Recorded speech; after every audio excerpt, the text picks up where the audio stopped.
security forces tear-gassed and arrested youth gathered in the streets of Kinshasa on Tuesday for the second straight day, December 20th, to demand that Democratic Republic of Congo President Joseph Kabila step down after his mandate expired overnight. The death toll is now 20 and possibly rising in the capital alone, according to the UN. At least 2 civilians were killed overnight when soldiers opened fire during clashes in the neighborhood of Kinwabi, 2 witnesses said. The government spokesman could not be reached for comment, and a police spokesman could not confirm the information, according to Reuters. The UN has documented the arrest of over 100 opposition leaders and activists since December 16th. Despite the heavy police presence, limited protests started on Tuesday after an opposition leader called on the Congolese people to peacefully resist Kabila, who has remained in power beyond his constitutional mandate with no election to pick a successor.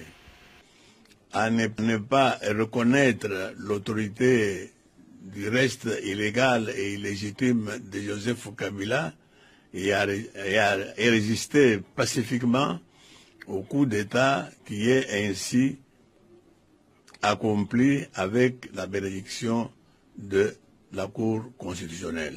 Aux partenaires extérieurs, Kabila has been in power since his father was assassinated in 2001 and remains deeply unpopular.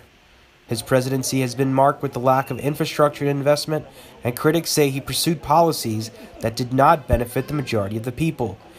He's polling at 7% nationally. That's according to a recent survey by the Congo Research Group. On Tuesday, sporadic gunfire crackled in several districts of the capital, a city of 12 million, as a measure to thwart dissent, fanned fears of more violence. Maurice Corny, executive director of Friends of the Congo, says this crackdown is nothing new. Starting in January 2015, when the Congolese people rose up to defend democracy, to advance peace, to pursue justice, the Kabila regime unleashed its security forces on them, killing at least 44. Again, in September of this year, 19th and 20th, when the Congolese people stood up to say to President Kabila, listen, the Constitution says you're supposed to organize elections 90 days before you leave office, and September 19th represents those 90 days. Why are you not organizing elections? And he unleashed his security forces on them again, killing estimated 50 or so. The United Nations said that some of those deaths were execution style.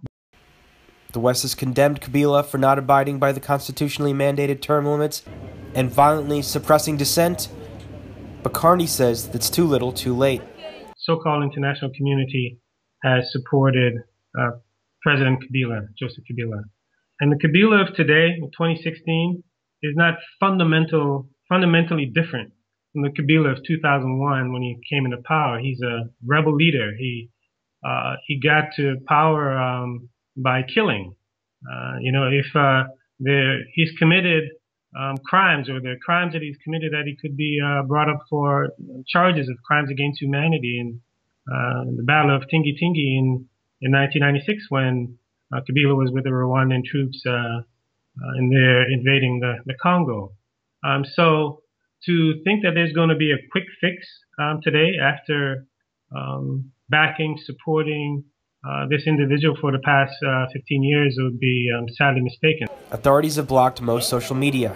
Such restrictive measures have raised fears of more violence in a nation that has never seen a peaceful transfer of power and suffered near constant war and instabilities in the 2 decades since the fall of kleptocrat Mobutu Sese Seko.